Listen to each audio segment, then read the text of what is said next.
The last orphan had been delivered to Beckford's tiny schoolhouse just after midnight, her small fingers wrapped tight around a worn rag doll and her eyes hollow with grief.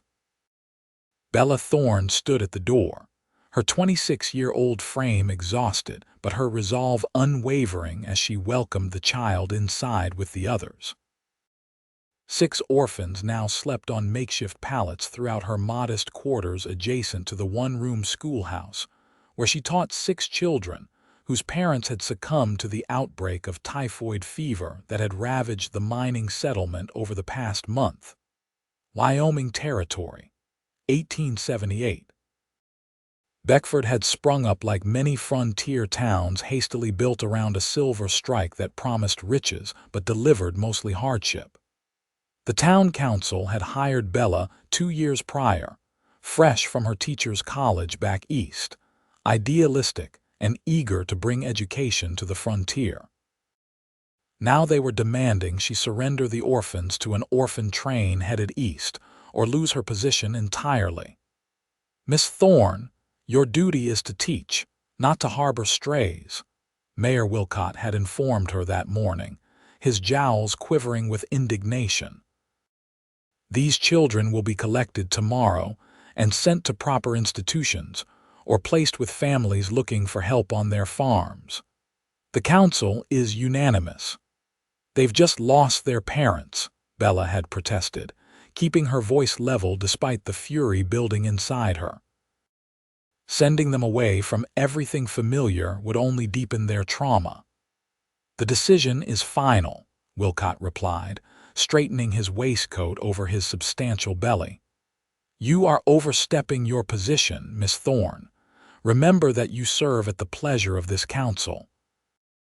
Now, in the dim light of her single oil lamp, Bella watched the children sleep. Little Mary with her copper hair splayed across the pillow. The Donovan brothers curled together like puppies, Sarah clutching her doll, Jacob with his ever-present book beside him. And now this newest arrival, Emma, who had finally cried herself to sleep. Bella sank into her rocking chair, her mind racing. The orphan train would arrive tomorrow afternoon. She had less than a day to find another solution. Sleep would not come tonight, not with the weight of 6 young lives hanging in the balance. Dawn broke with a spray of gold across the distant mountains. Bella had spent the night drafting letters, making lists, and praying for divine intervention. The children stirred one by one, their morning rituals subdued by grief and uncertainty. "Miss Thorne, are you making flapjacks?" Jacob asked, his 7-year-old face lighting up at the smell of batter hitting the hot griddle. "I certainly am," Bella replied, forcing cheer into her voice. "And we have just enough molasses to make them special." As the children ate, Bella explained the situation as gently as she could. "The mayor believes you should go to families who can care for you properly," she said, choosing her words carefully. "But I believe you belong here with each other with your memories." "I don't want to leave," Mary whispered, tears welling in her eyes. "Neither do I," Bella assured her, squeezing the child's shoulder. "So today we're going to visit some friends in town and see if anyone can help us." After breakfast, Bella dressed the children in their best clothes, patched and worn as they were, and led them down Beckford's dusty Main Street. The morning sun beat down mercilessly as they moved from door to door, Bella pleading their case to shopkeepers, the town doctor, even the owner of the Silver Dollar Saloon. By midday, her throat was parched and her hopes dwindling. No one wanted to openly defy the town council, and few had the means to take in even one child, let alone 6. As they approached the general store, their last hope, Bella noticed a group of men unloading supplies from a wagon. One man stood apart from the others, tall and broad-shouldered, with a weathered hat pulled low over his eyes. He was instructing the others with quiet authority, his gestures precise and deliberate. When he turned, Bella caught a glimpse of intense blue eyes beneath the hat brim. The store owner, Mr. Fitzpatrick, was counting inventory when they entered, his spectacles perched on the end of his nose. "Miss Thorne," he greeted her, his eyes darting nervously to the children. "I heard about the council's decision. A shame, truly." "Mr. Fitzpatrick, I'm looking for anyone willing to speak on our behalf," Bella said, her desperation barely concealed. "These children belong in Beckford. They've lost enough already." Fitzpatrick shook his head. "I sympathize, truly I do, but my wife and I are too old to take in youngsters and crossing the council." He let the sentence hang unfinished. The bell above the door jangled as the tall stranger entered, removing his hat to reveal tousled dark hair streaked with sun. The children instinctively moved closer to Bella. "Ah, Mr. Calloway," Fitzpatrick called out, "your supplies are ready." The man Calloway nodded in acknowledgement, his gaze lingering on Bella and the children with undisguised curiosity. "Miss Thorne is our schoolteacher," Fitzpatrick explained. "These little ones are orphans from the fever outbreak." Calloway stepped forward, extending a hand to Bella. "Tucker Calloway. I've taken over the Diamond T Ranch about 10 miles west." Bella accepted his handshake, noting the calluses that spoke of hard work and the gentleness with which he held her hand. "Bella Thorne. I'm pleased to meet you, Mr. Calloway. What brings you all to the store today?" he asked, his eyes kind as he glanced at the children. Before Bella could form a diplomatic response, Jacob blurted out, "The mayor's sending us away on a train and Miss Thorne's trying to stop him, but nobody will help us." Tucker Calloway's expression darkened. "Is that so?" "The town council has decided these children should be sent east on the orphan train," Bella explained, her chin lifting slightly. "I believe they belong here with people who knew their parents in the place they call home." "And you're taking them in?" Tucker asked. "I am," Bella confirmed. "Or I'm trying to. The council has threatened my position if I don't comply." Tucker studied her for a long moment, then crouched down to Jacob's level. "What's your name, partner?" "Jacob Hollister, sir. I'm 7. "Pleased to meet you, Jacob Hollister, who's 7. He shook the boy's hand solemnly, then greeted each child in turn, showing no hurry, no impatience when he straightened. His decision seemed already made. "Miss Thorne, I'd like to hear more about this situation. Would you and your charges join me for lunch at the hotel restaurant?" Bella hesitated, evaluating the offer. Tucker Calloway was a stranger, but there was something reassuring in his manner, a steadiness she found herself trusting despite having just met him. "We'd be delighted, Mr. Calloway." The hotel restaurant was nearly empty when they arrived, the lunch rush having passed. The children, subdued by hunger and worry, sat in uncharacteristic silence as Tucker ordered a meal for all of them. "The Diamond Tea was my uncle's place," Tucker explained once they were settled. "I inherited it last spring after his passing. Been working to get it back to its former glory." "I remember the Diamond Tea," Bella said. "Your uncle came to town occasionally, though he kept to himself mostly." Tucker nodded. "Uncle Thomas wasn't one for socializing. But he built something worth preserving." He looked at the children, who were now eagerly devouring their food. "Now, tell me more about this orphan train."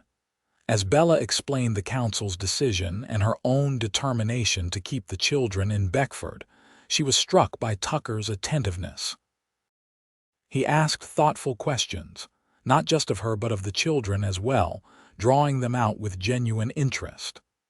"The mayor says Miss Thorne can't keep us because she's just a schoolteacher," Mary said, her voice small but indignant. "But she teaches us and feeds us and tells us stories when we're scared." "Sounds like she's doing a fine job," Tucker replied, his eyes meeting Bella's across the table. "The issue is primarily one of resources and propriety," Bella admitted.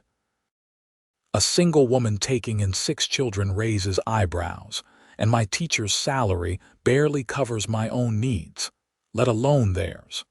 But we've been managing. The parents in town have been generous with hand-me-downs, and I've been supplementing our meals with a vegetable garden."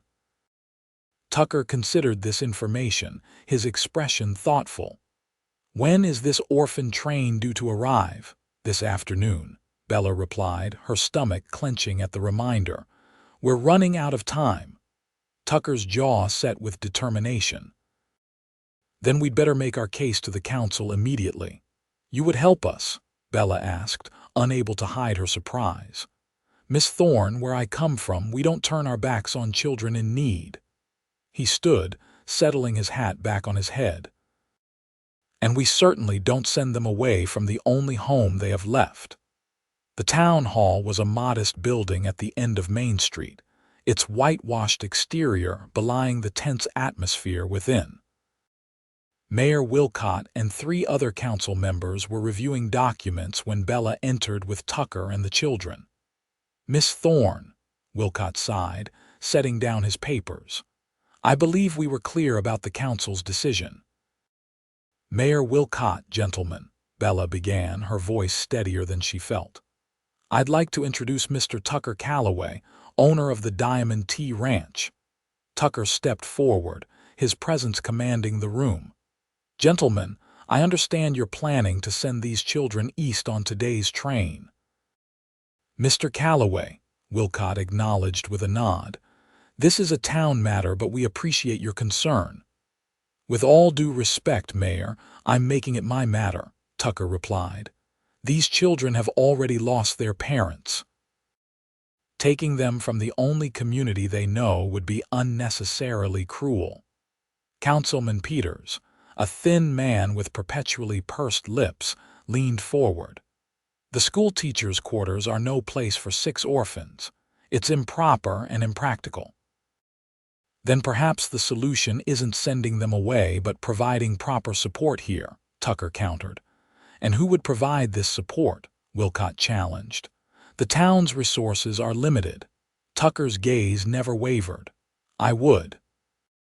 The Diamond T has plenty of room, and I'm prepared to contribute financially to their care." Bella stared at him, stunned by the offer. "Mr. Calloway," he turned to her, his voice dropping so only she could hear. "Let me help, Miss Thorne. These children deserve a fighting chance to stay in the home they know." Wilcott cleared his throat.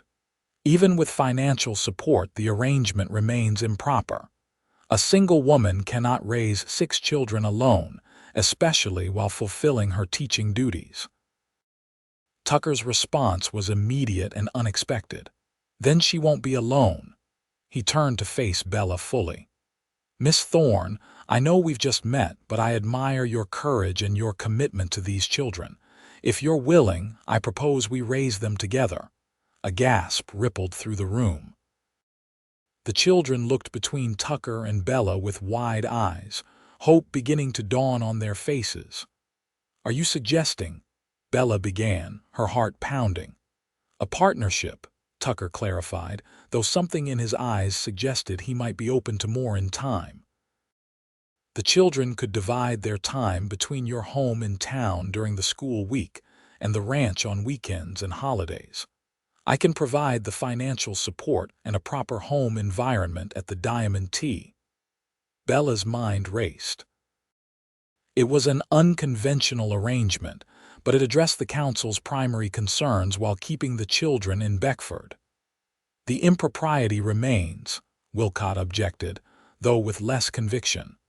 "Then we'll make it proper," Tucker replied without hesitation. "Miss Thorne and I will formalize our arrangement legally, with all the necessary guardianship papers. The town will bear no responsibility or cost." The council members exchanged glances, their resistance weakening in the face of Tucker's determination and resources. "Perhaps we should discuss this privately," Councilman Reed suggested, the first to waver. "The orphan train arrives in less than 2 hours," Bella reminded them. "These children need an answer now." The council huddled together, their whispered debate occasionally rising in volume before subsiding again. Finally, Wilcott turned back to them. "Mr. Calloway, the council recognizes your standing in the community and your generous offer," he began, his tone measured. "If you and Miss Thorne are willing to formalize a proper guardianship arrangement, with the understanding that the town bears no financial burden, we might be persuaded to reconsider our decision." "Might," Tucker pressed. Wilcott sighed. "We'll reconsider. But," he added, raising a finger, "we expect documentation within the week and regular reports on the children's welfare." Relief washed over Bella, so intense she felt momentarily lightheaded. The children, sensing victory, began to bounce with excitement.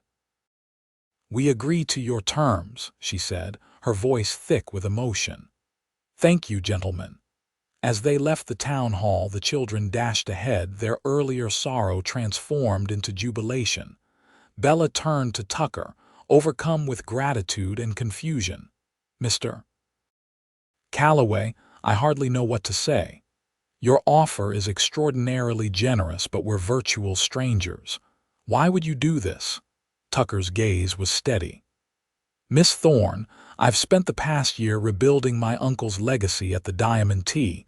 It's a fine ranch, but it's been a lonely endeavor. When I saw you fighting for these children, something just clicked into place." He gestured toward the children, now playing an impromptu game of tag. "They need a home. I have one to offer. And you," he added, his voice softening, "you're the kind of person I'd be proud to partner with." "It won't be easy," Bella warned. "They're wonderful children, but they're grieving and scared."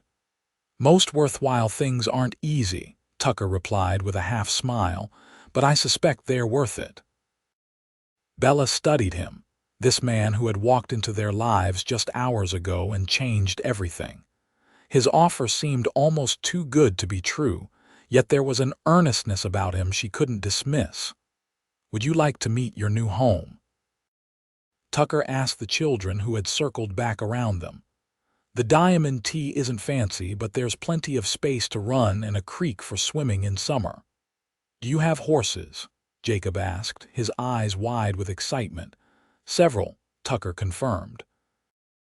"And one might be just the right size for a boy who's 7.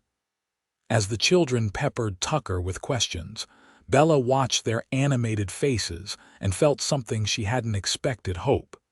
Perhaps this unconventional arrangement might work after all. The Diamond T Ranch sprawled across a verdant valley, 10 miles west of Beckford. Its main house, a sturdy 2-story structure of weathered timber and local stone.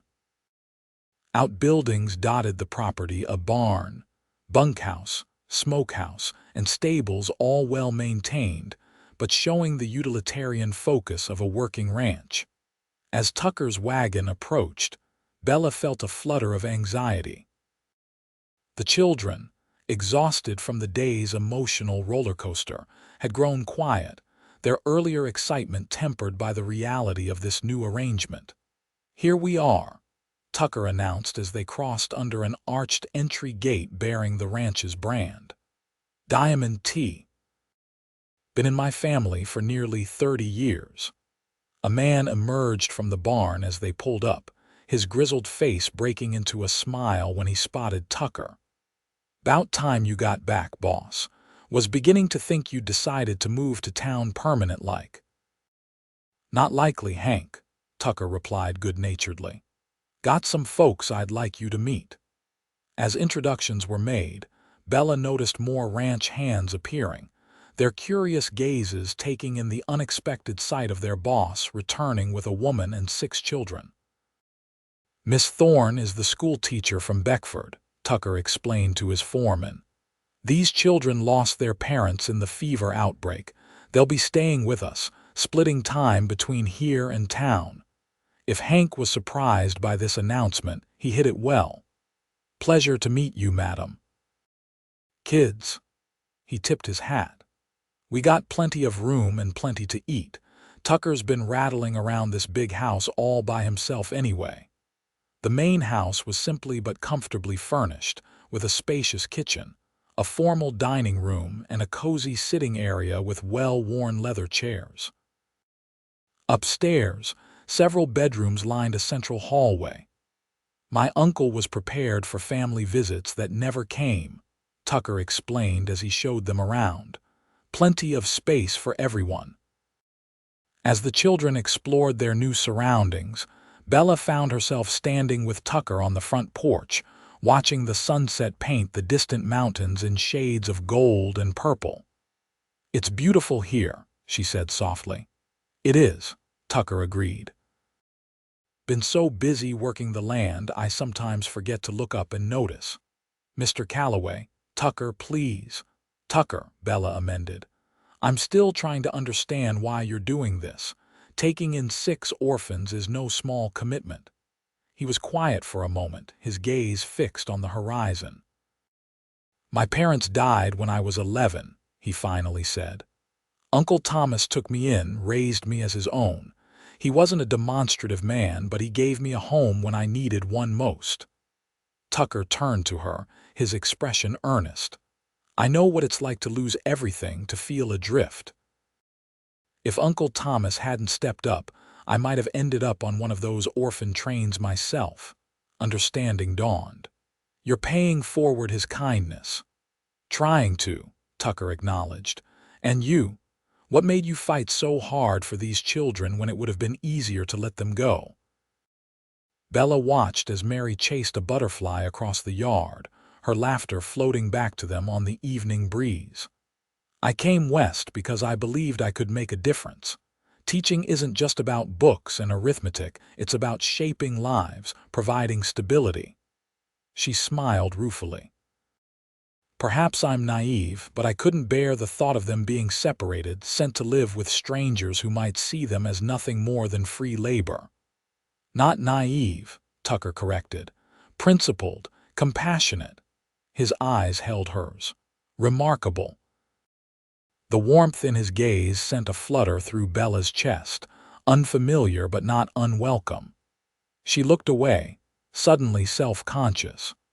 "We should discuss practical matters.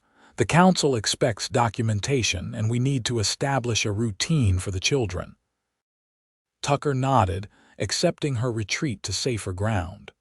"Of course. Let's get the young'uns settled for dinner and we can talk afterward." That evening, after the children had been fed, bathed, and tucked into beds, the 3 boys in one room, the 3 girls in another, Bella and Tucker sat at the kitchen table with paper and pen, mapping out their new shared life. "The school term runs Monday through Friday," Bella explained. "I typically prepare lessons in the evenings and grade papers on weekends. So perhaps the children stay in town during the week," Tucker suggested, "and come to the ranch Friday afternoons through Sunday. I could bring them back Sunday evenings." "That seems sensible," Bella agreed. "Though I worry about imposing too much on your time with the ranch to run." Tucker waved away her concern. "The ranch has a capable foreman and good hands. I work alongside them, but I don't need to be present every minute." He leaned forward, his expression earnest. "Miss Thorne, Bella, I want to be clear about something. When I offered to help raise these children, it wasn't an empty gesture. I intend to be fully involved in their lives." "I believe you," Bella said, and realized she meant it. Despite having known him less than a day, Tucker Calloway had demonstrated more character and compassion than most people she'd known for years. They drafted a formal guardianship agreement, specifying their shared responsibility for the children's education, physical needs, and moral upbringing. The document acknowledged Bella's role as primary caregiver during the school week and Tucker's provision of financial support and a secondary home. "Will this satisfy the council, do you think?" Tucker asked as they reviewed the final draft. "It addresses their stated concerns," Bella replied. "Whether they have unstated objections remains to be seen." Tucker's mouth quirked in a half-smile. "You don't trust them?" I believe they care more about appearances and expense than about what's best for the children, Bella said carefully. But with your support, I think they'll be forced to accept our arrangement. Our arrangement, Tucker repeated thoughtfully. It's an unusual one, isn't it? Bella couldn't help but laugh softly. Decidedly. Two strangers agreeing to co-parent 6 children. I imagine we'll be the talk of Beckford for months. Does that concern you, the talk? She considered the question seriously. I've never been conventional, Mr. Calloway. Coming west alone as a female teacher was scandal enough for my family back in Boston. What matters to me is the welfare of these children, not the wagging tongues of gossips. Tucker nodded, a look of admiration crossing his features. I believe we'll work well together, Miss Thorne. As do I, Mr. Calloway. She rose, suddenly aware of the lateness of the hour and the impropriety of their situation, despite the sleeping children upstairs. I should check on the children before we return to town. Of course. Tucker stood as well, though I was thinking you might all stay here tonight. It's late, and the road to town can be treacherous after dark. Bella hesitated, weighing propriety against practicality. The children were already settled, and the thought of rousing them for the bumpy ride back to town was unappealing. There's a bedroom at the end of the hall that would suit you, Tucker added, sensing her uncertainty.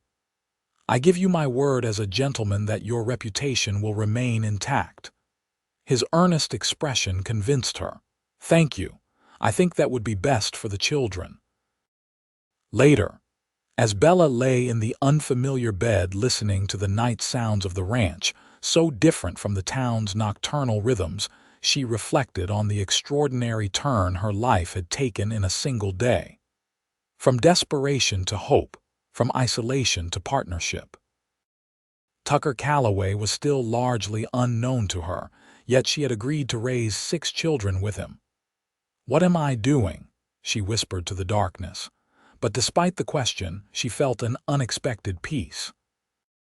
Whatever came next, the children would remain together, in the community that knew them, with people committed to their well-being. That certainty allowed her to finally drift into sleep.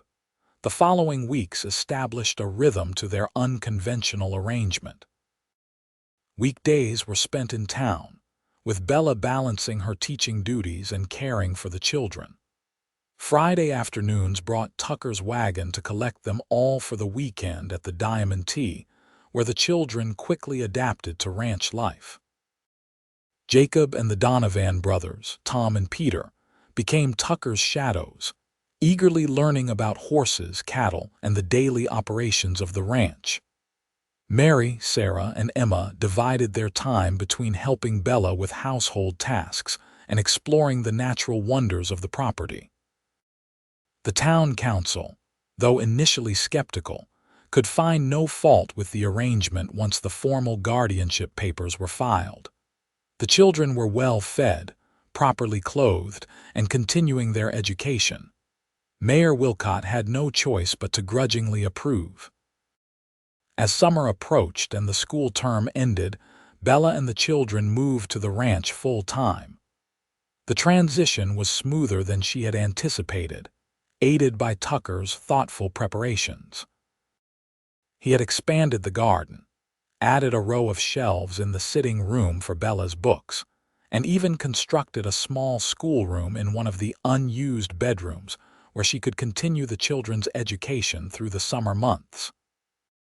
One evening in late June, Bella sat on the porch watching Tucker teach Jacob to throw a lasso.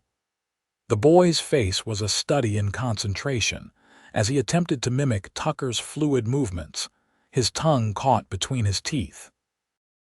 "Keep your wrist loose, partner," Tucker instructed, adjusting Jacob's grip.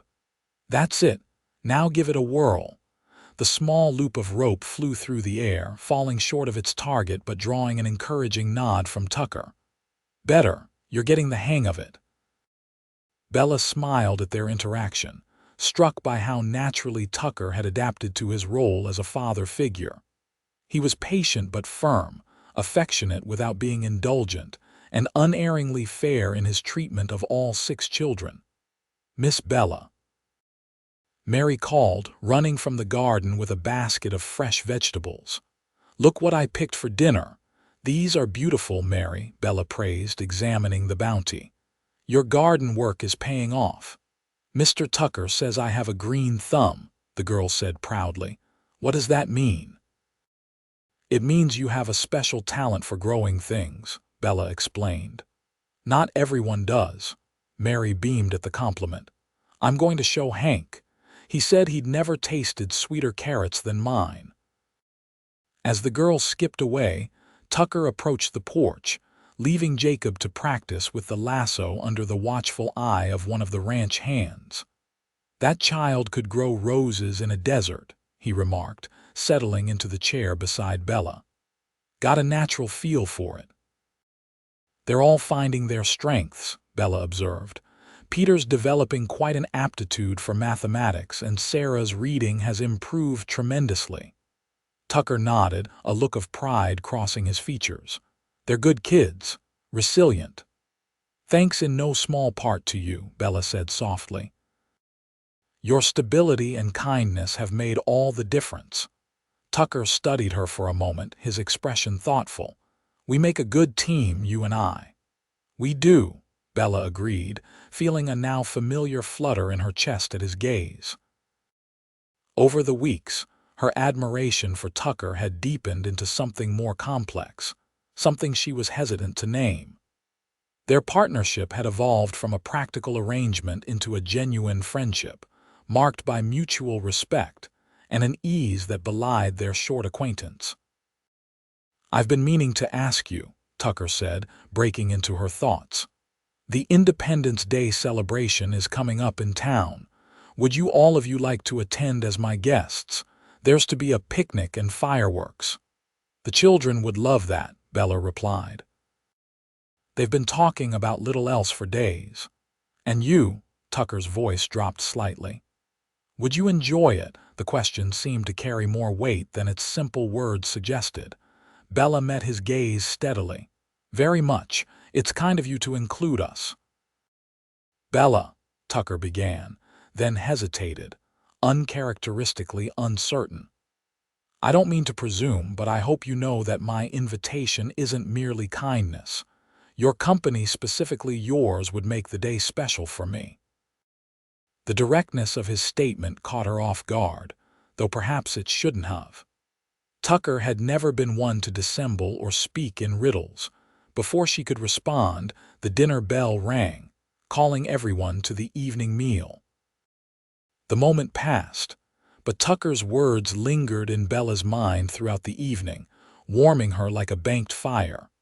Independence Day dawned clear and hot, promising a perfect backdrop for the town's celebrations. Bella helped the girls into their best dresses, freshly pressed and adorned with ribbons she had purchased especially for the occasion, while Tucker supervised the boys' somewhat reluctant grooming. "Do I have to wear this collar?" Jacob complained, tugging at the stiff fabric. "It itches something fierce." "'Fraid so, partner," Tucker replied, adjusting his own Sunday best. "Some days call for a little discomfort in the name of looking respectable." "You look very handsome," Bella assured the boy as she entered the room. "All of you do." Tucker's gaze traveled appreciatively over Bella's own appearance, a blue gingham dress with white trim, her hair arranged more elaborately than usual and adorned with a matching ribbon. "Miss Thorne," he said, his voice low enough that only she could hear, "you are a vision." A blush warmed her cheeks at the compliment. "Thank you. You clean up rather well yourself, Mr. Calloway." The town square had been transformed for the celebration, with bunting and flags adorning every available surface. Tables laden with food lined one side, while a makeshift stage had been erected for speeches and musical performances. Their arrival caused a stir. Though the arrangement with the orphans was no longer news, The sight of Tucker Calloway escorting Bella and the children as a family unit drew curious looks and whispered comments. Miss Thorne, Mrs. Peterson, the minister's wife, approached with a warm smile.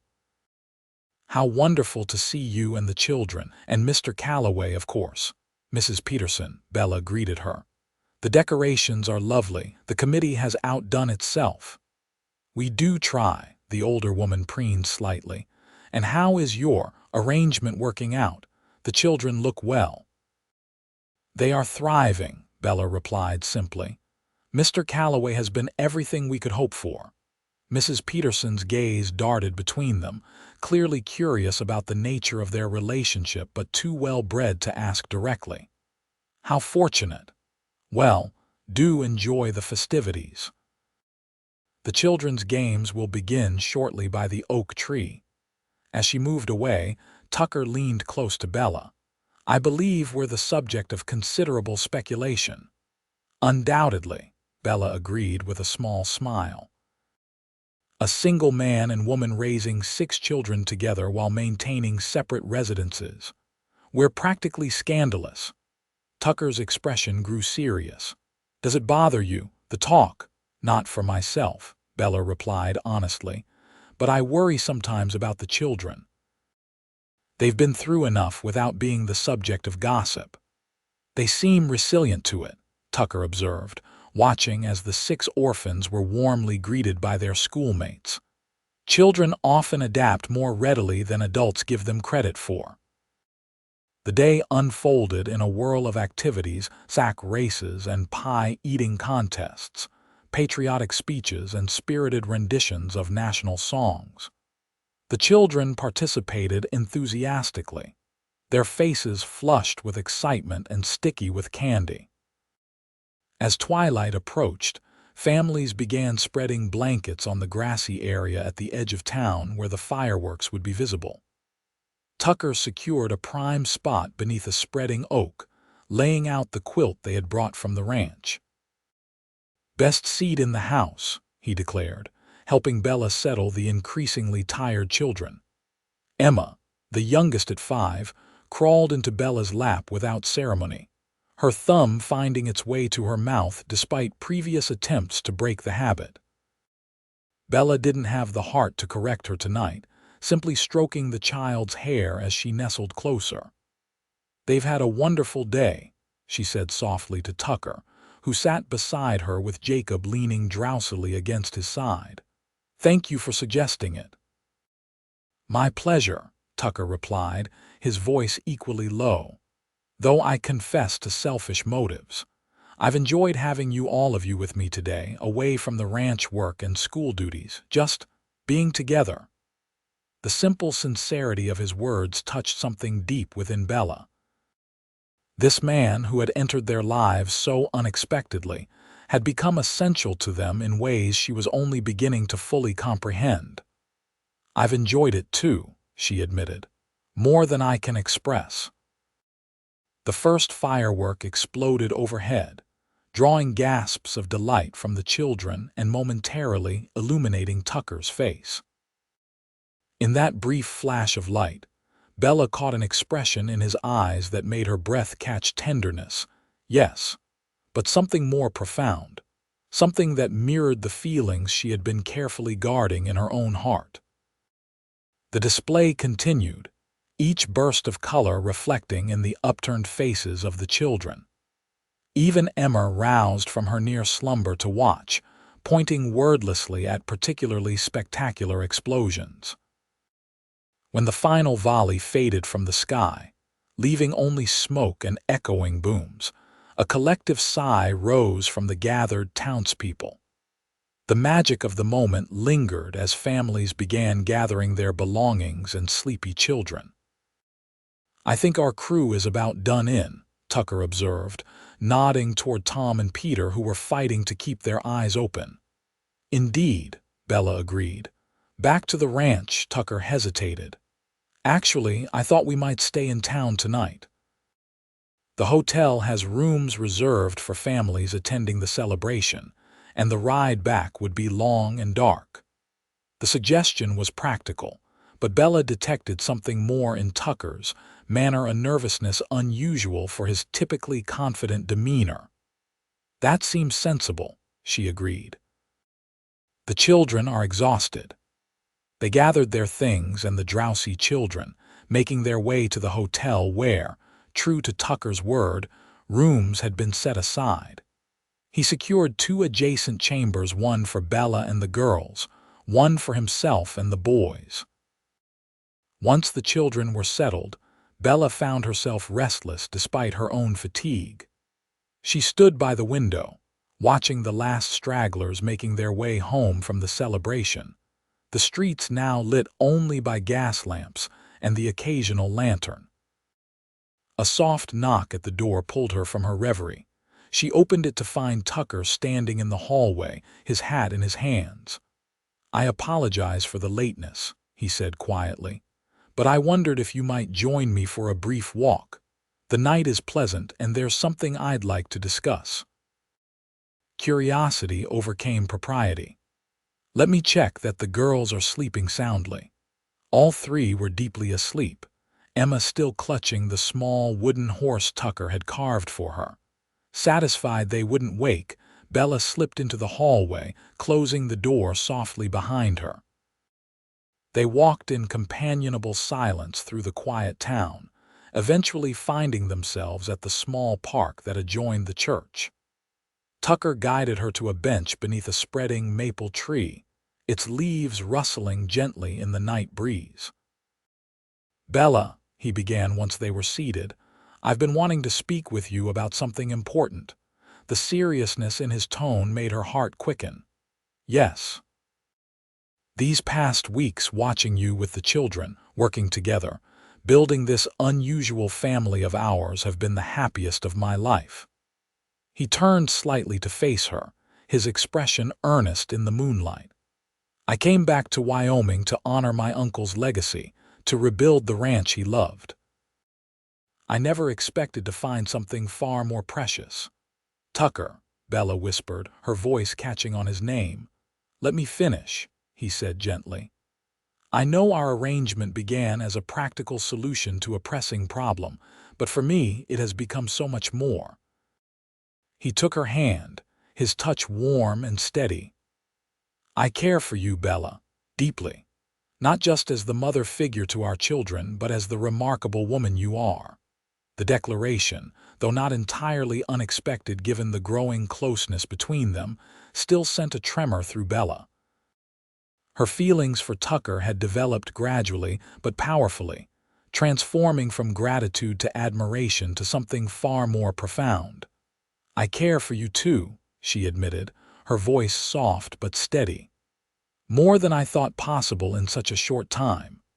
Relief and joy washed over Tucker's features. "Then perhaps you might consider making our arrangement more permanent." Bella's breath caught. "Are you asking?" "I'm asking if you would do me the honor of becoming my wife," Tucker confirmed, his voice gaining confidence. "Not just for the children's sake, though they're part of it, but because I believe we could build a life together that would be rich and full and joyful." The proposal, simple and heartfelt, touched Bella deeply. There was no flowery language, no grandiose promises, just an honest offer of partnership and love.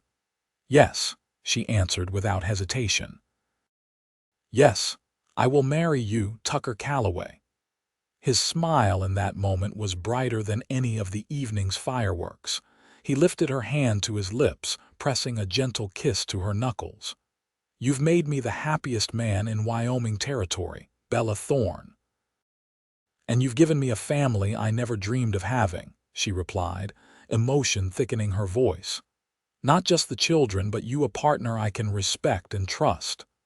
Tucker's free hand came up to cup her cheek, his touch reverent. "May I kiss you, Bella? I've been wanting to for weeks now." In answer, she leaned forward, closing the distance between them. His lips met hers gently at first, then with growing confidence as she responded. The kiss was everything a first kiss should be: tender, promising, a perfect beginning. When they finally parted, Tucker kept her close, his forehead resting against hers. I think the children will be pleased, he murmured. Jacob asked me just last week why I didn't live with them all the time like a real pa. Bella laughed softly. Mary has been dropping similar hints. I believe she's been planning our wedding since the first weekend at the ranch. Smart girl, Tucker chuckled. Saw what was coming before we did. They sat together a while longer, discussing practical matters when they would marry, how they would tell the children, what changes would need to be made at the ranch and in town. I should continue teaching, at least until the school board can find a replacement, Bella said. I wouldn't want to leave the children of Beckford without education. Of course, Tucker agreed readily. And after, would you consider teaching our children at the ranch, perhaps even opening it to neighboring families? The suggestion delighted her. I would love that. A small ranch school would serve those families too far from town to attend regularly. As they walked back to the hotel, plans and dreams flowing between them, Bella was struck by how right it felt this unexpected path her life had taken. 6 months ago, she had been a solitary schoolteacher in a frontier town. Now she was soon to be a wife, a mother of 6, and the mistress of a thriving ranch. "What are you thinking?" Tucker asked, noticing her thoughtful expression. "I'm thinking about Providence," she replied honestly. How the most difficult moments of our lives can lead to the greatest blessings. If not for the fever outbreak, if not for those children losing their parents as tragic as that was, we might never have found each other. Tucker nodded, understanding in his eyes. My uncle used to say that God's hand is often clearest in hindsight. We can't see the pattern when we're in the middle of the struggle. A wise man, Bella observed. I wish I could have known him. He would have liked you, Tucker said with certainty. Respected your grit and your heart. They had reached the hotel, the night's conversation having transformed their relationship irrevocably. At her door, Tucker kissed her once more, briefly but tenderly. Sleep well, my love, he whispered. Tomorrow we'll tell our children they're getting the family they deserve. The next morning brought clear skies and excited children, rested and ready for a new day of adventure. Bella and Tucker gathered them in the hotel's private dining room for breakfast, exchanging meaningful glances over the children's chatter.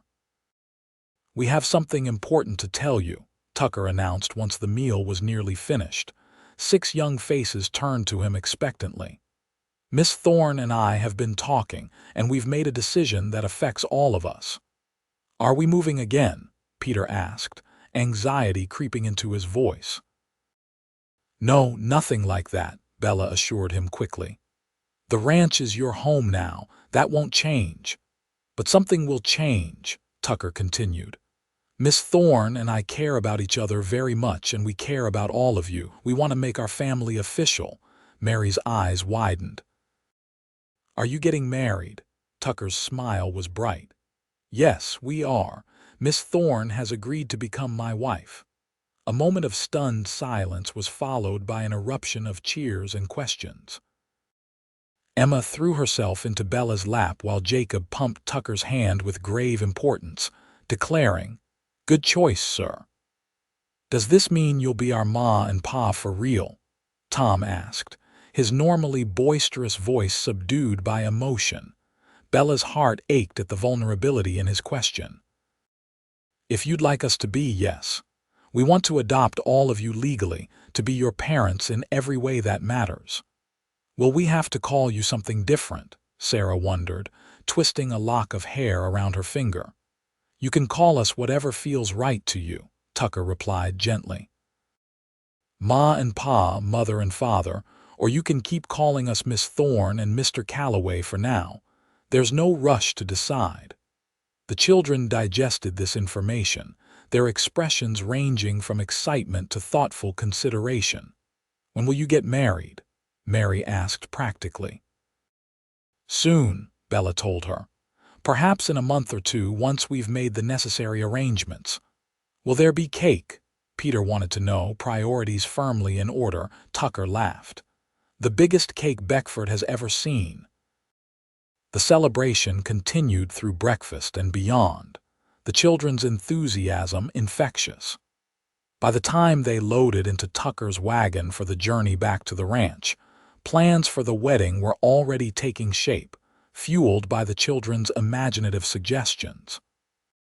The news of their engagement spread quickly through Beckford, meeting with reactions ranging from genuine delight to thinly veiled surprise. Mayor Wilcott, when informed officially, merely harumphed and muttered something about "knew it would come to this," which Tucker and Bella chose to interpret as congratulations. The weeks leading up to the wedding passed in a whirlwind of preparations. The Diamond Tea transformed under Bella's gentle influence, becoming more of a home than it had been in decades. Tucker, watching her arrange flowers from the garden or hang curtains she had sewn herself, marveled at how completely she and the children had filled the empty spaces in both his home and his heart. They were married on a perfect September day, with the aspen trees beginning to turn gold against the blue Wyoming sky.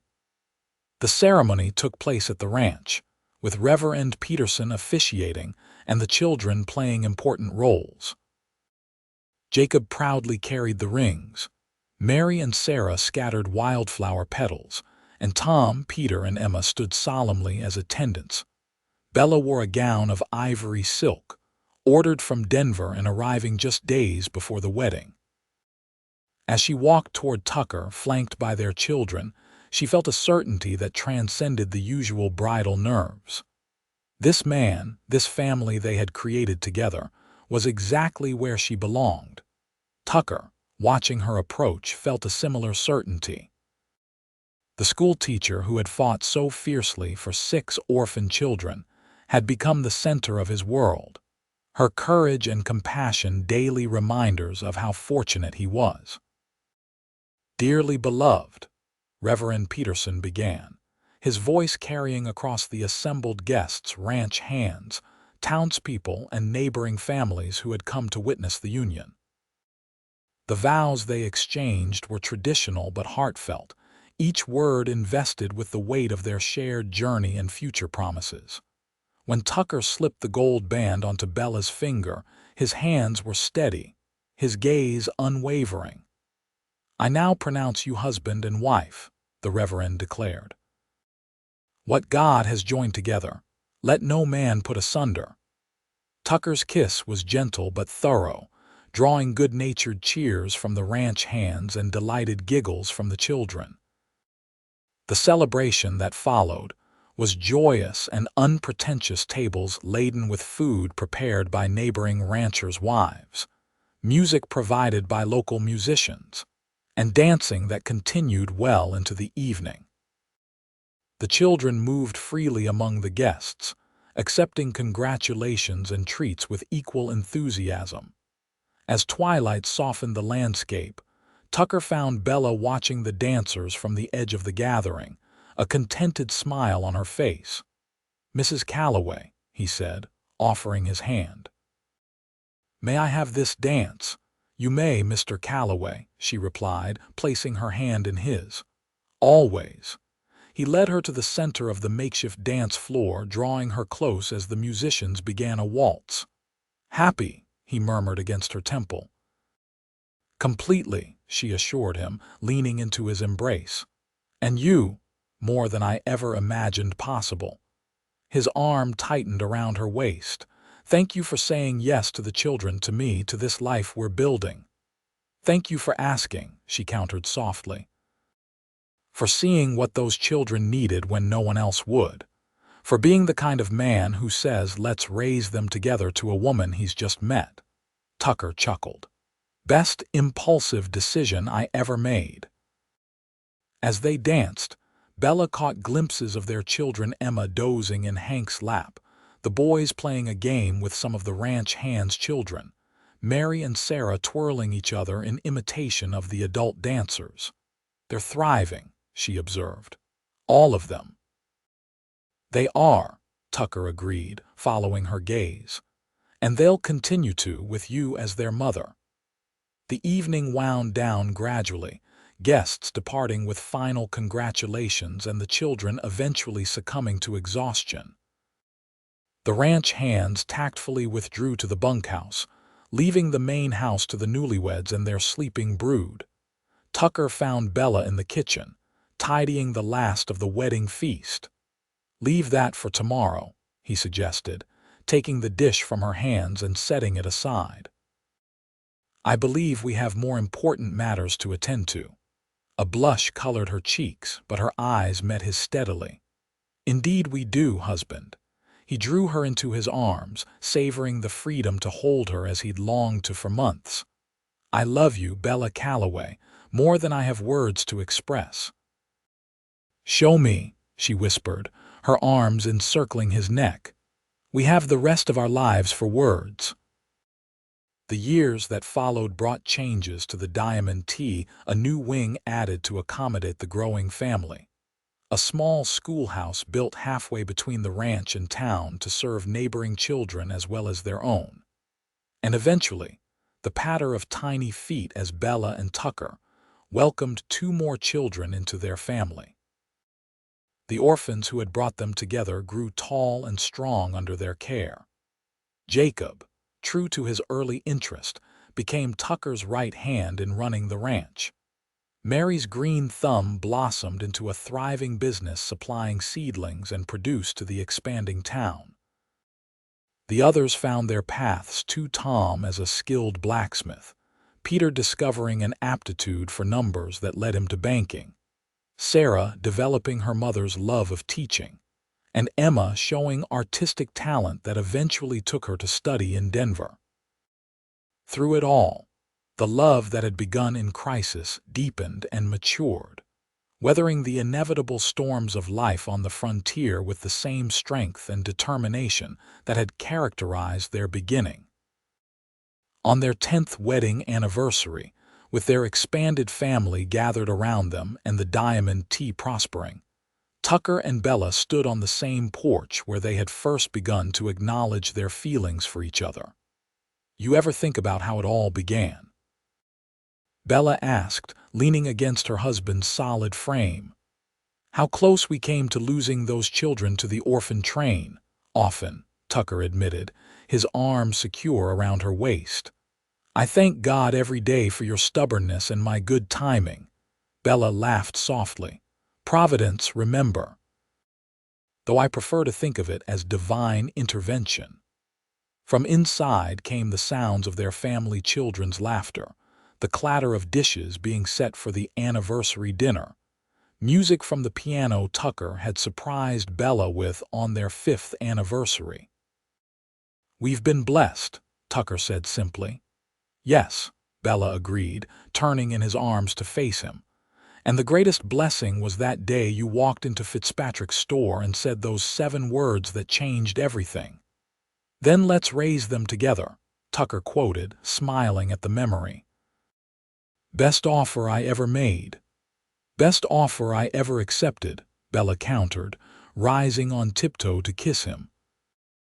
As the Wyoming sun set behind the mountains, painting the sky in shades of gold and purple, the ranch house glowed with light and life, a beacon of what could be accomplished when courage, compassion, and love came together in the vast, unforgiving, beautiful wilderness of the American West.